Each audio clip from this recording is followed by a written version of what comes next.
Well, hello everyone. It is April and I'm here to do my January wrap up.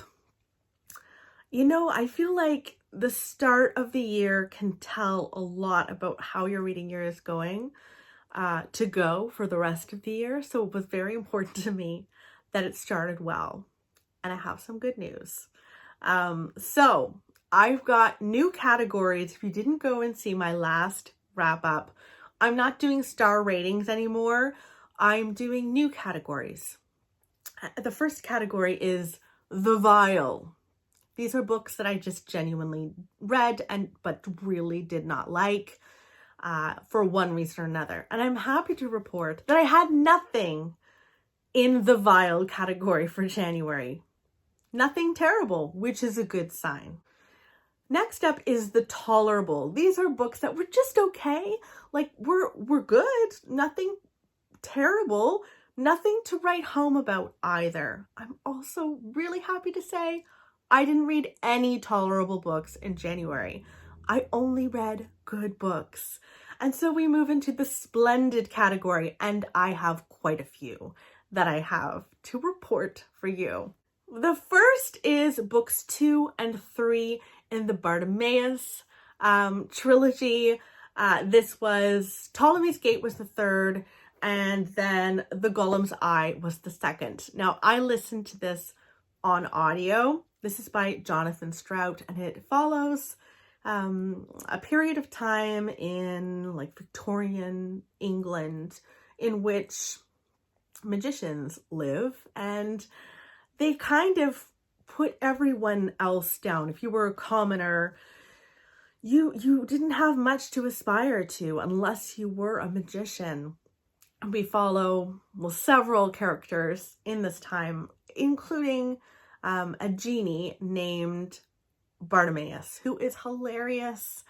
And I just loved him. He's very sassy, usually doesn't like the magicians he has to work with because he's basically forced in as a prisoner. And I love it. It's like, I don't think this is middle grade. I'd say it's more YA, which you guys know me. I don't really do YA.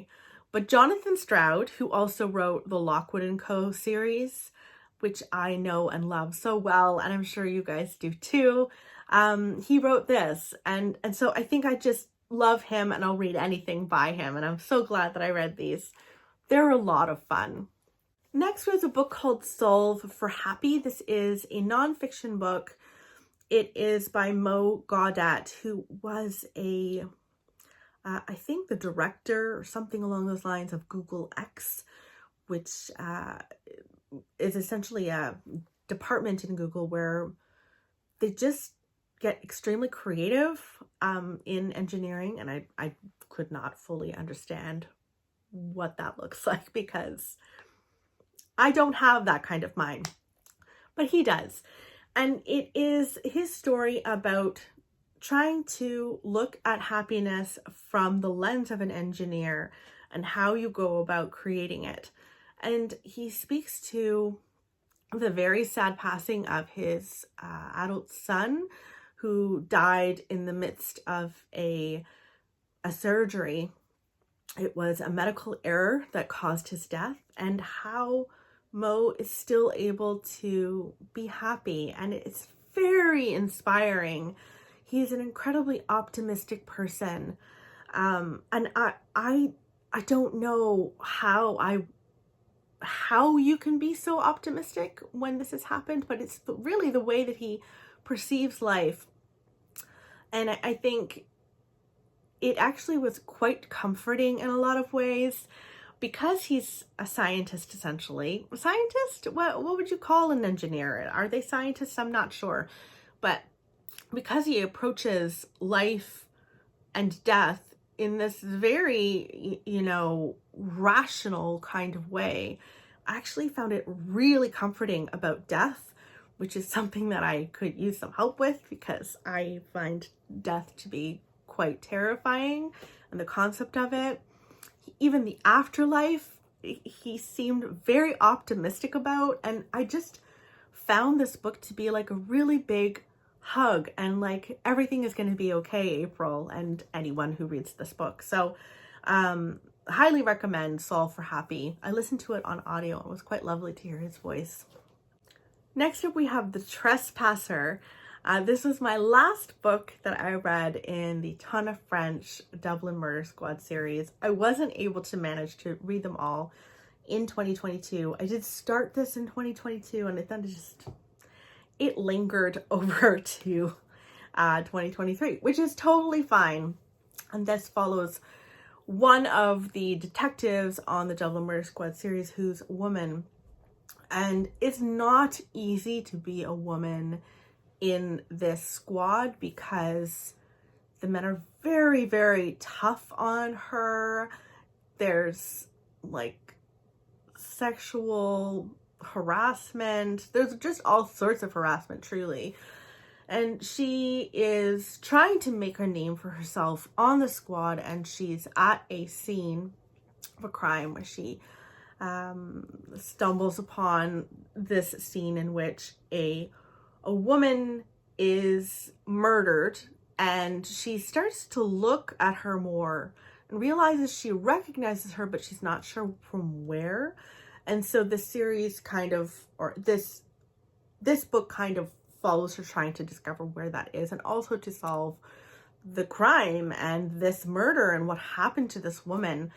It was really good. Not my favorite of the whole series, but still really, really excellent. Oh my goodness, I also read The Marriage Portrait by Maggie O'Farrell, and wow, what a wonderful, wonderful book this was. This takes place in 1550 in Florence, and we follow a pretty young girl, essentially. I think she's like 13 or something, named Lucrezia, when she is forced to marry a duke. She tries to get out of this marriage because she doesn't love him, and also he was meant to marry her sister, who sadly died unexpectedly, very suddenly, and she's thrown into the marriage that was meant to be for her sister, and it's very odd for her, but she tries to get by, and it is not easy to get by. And you learn at the beginning of this book that it's based on a true story in which a girl essentially marries a man, a much older man than her. Well, older for sure.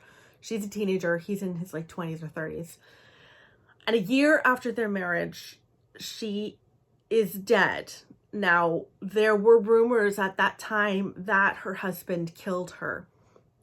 Did he kill her way back when? We're not sure, but this is Maggie O'Farrell's reimagining of this story. And if you don't feel claustrophobic reading this, there is something wrong with you. Like, I felt so tense and uncomfortable. You go back and forwards in time. You go back to Lucrezia's childhood in here, and then the next chapter will be about her in the present moment, in which she realizes her husband is going to kill her. And it's her like grappling with that, and is he really going to kill me? Maybe he's not, and I'm imagining this, but how am I going to survive? And then you go back to when she's a child again, and you get this full sense of who this girl is and how horrific the patriarchy is and was, that you are only worthy as a person if you can produce heirs, if you can, that's really your only purpose.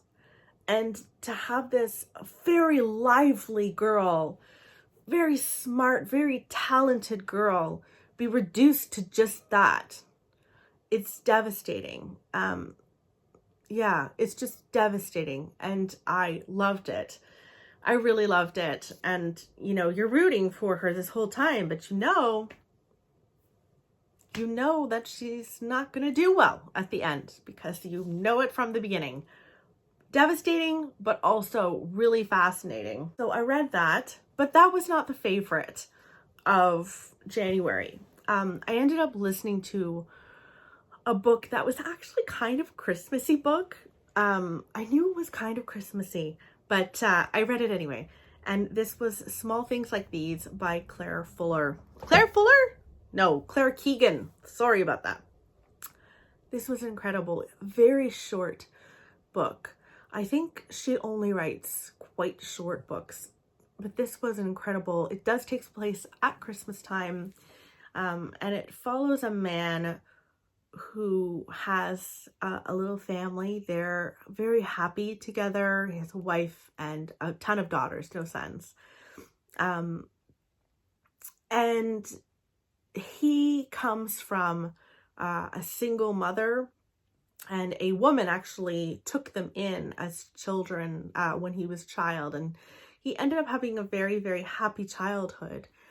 But it was different than what was of the norm in Ireland at this time. Usually, if you were a woman who was having a child out of wedlock, you were not keeping that child. You were sent away to give birth and then give away your children.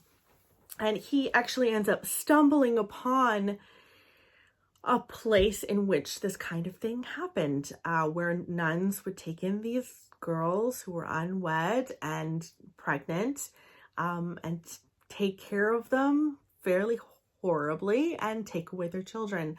And he stumbles upon this kind of situation when he's bringing firewood to this institution place. It's one of those situations in which, do you turn away and really don't look, or do you look and do something? And it is this battle within him about what he should do, and his recalling his mother through it.